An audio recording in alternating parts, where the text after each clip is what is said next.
Oh, why, hello, I didn't see you there. I was just reading this incredibly well-written and dazzling book about the Ottoman Empire from 1450 to 1750. Well, I've just had a brilliant idea. You seem so interested and I just adore the subject. So why don't I share all my fantabulous knowledge with you unsuspecting bystanders? Yes, I think that sounds perfect. But of course, I'll need some help. And for that, I turn to my equally interesting and captivating friend, Maya. Oh, God. Hi, Mom. You shouldn't have. Oh, it is just an honor to be here. What are we talking about? Well, the Ottomans, of course, specifically from the 1450 to 1750. Lovely. The Ottomans, who are originally a nomadic people of Turkish ethnicity, are such an interesting subject. I'm nearly jumping with anticipation. I think it would be advisable to start with the basics, so as not to engender any unnecessary confusion. As you said, the Ottomans were an ethnically Turkish nomadic group that practiced Islam. They expanded their small kingdom in the 1300s, creating an enormous Muslim empire that encompassed parts of West Asia, North Africa, and Eastern Europe. Well, shoot, somebody's getting a little excited. I think we should also examine the Ottoman Empire by looking at its growth factors. Osman, the founder of the Ottoman Empire, was a shrewd ruler. The Sultan was seated on a rather low sofa, not more than a foot from the ground and spread with many costly coverlets and cushions embroidered with exquisite work. Near him were his bow and arrows. His expression, as I have said, is anything but smiling, and has a sternness which, though sad, is full of majesty. And many of his descendants also maintained that quality. Control of the Dardanelles Strait greatly aided the Ottomans, as well as their impressive army and use of trained cavalrymen, guns, and Christian slaves used as foot soldiers. Ah. Yay. Everybody loves a good foot soldier. Now, let's examine the military achievements of the Ottomans, shall we? Janissaries were heavily relied upon in the Ottoman Empire. These soldiers were trained in part by the Devshirme system, which also... Wait! Now one hot minute. Yeah. A Janissa who? A Devshirme what? You can't just throw these words out and expect people to understand, because some of us just take a little bit more time. Now, as I was saying, a Janissary is a Christian prisoner who is taken as a young boy by way of tax system and raised as a Muslim.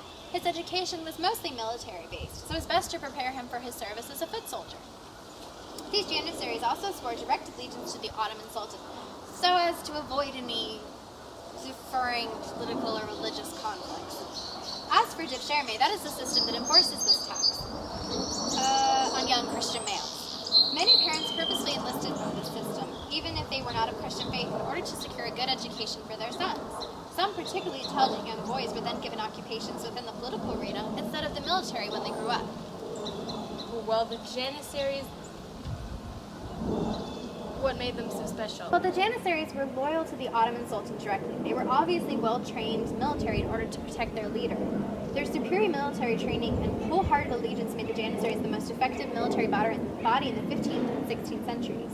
The Janissaries played an important role in the expansion of the Ottoman Empire and its maintenance as a whole. Brilliant. These Ottomans knew how to use their military and their resources. But let's remember that not only were these people clever military men, but they were also politically stable. Well, most of the time. Oh, please continue. That sounds so interesting. No need to ask me twice. The Ottoman Empire was ruled by a king who went by the title Sultan. The Sultanate was a hereditary position, beginning with the first Sultan, Osman. Later on, famous sultans such as Mehmed II, Selim the Grim, and Suleiman the Magnificent added to the power of that title. The Ottomans' government was an absolute monarchy, supported by Islamic scholars, meaning the sultans were basically the bomb.com with a lot of Facebook friends. Well, they were supposed to be the bomb.com, but let's be honest. With great power comes great responsibility. A lot of times the sultans would get neurotic and paranoid about losing their power, great qualities, so they'd think it was a great idea to kill their brothers and lock up their sisters. And to that I say, you go, Glen Coco. But I digress. When succession became a problem, due to the previously stated lunatic acts of the sultans, the quality of rulership diminished. Sad. But even though the government kind of took a turn, there were still plenty of social, economic, and religious significances to discuss. Take it away, Maestro. Well, let's look at some social and economic factors. Although the Ottoman society was patriarchal, some lower-class women were permitted to take part in trade and small businesses. However, elite women were mostly veiled and secluded in their harems. Fun fact, harem means home, and it is there the sultans went to relax with their many wives. Because like Mormons, the Ottomans were polygamous, but unlike Mormons, it was legal to have many wives.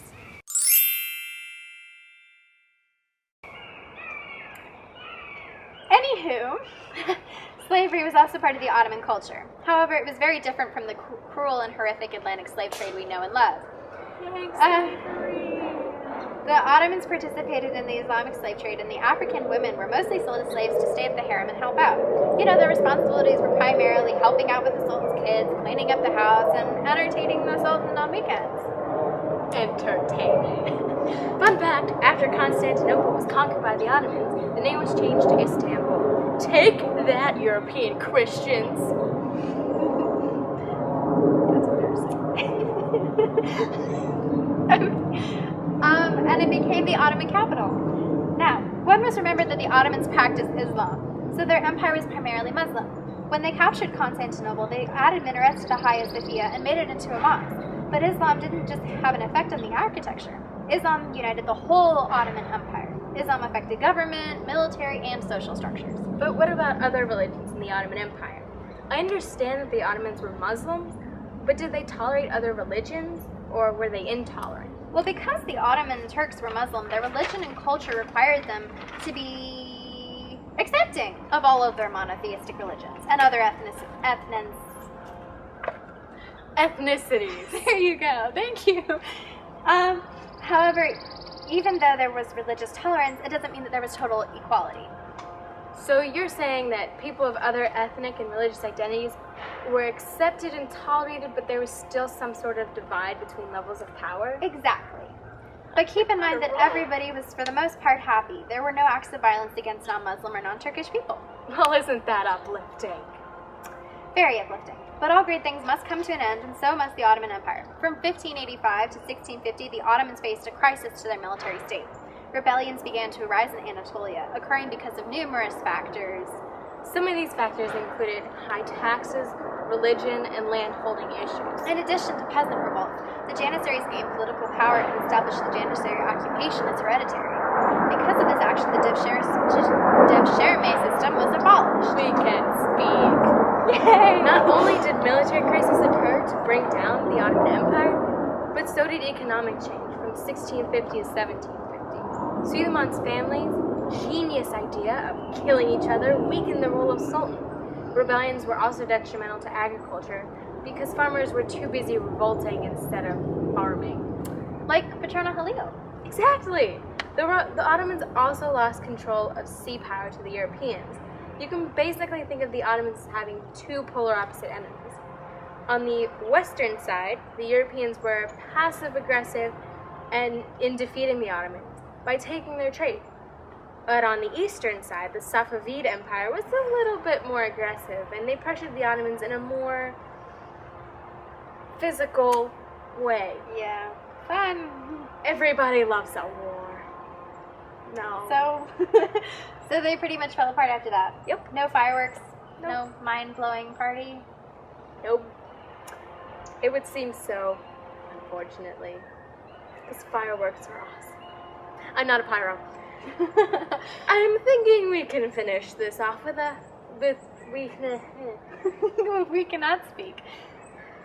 Let's just end with the song. Alright. One pertaining to the decline of the Ottoman Empire. But of course. Yay!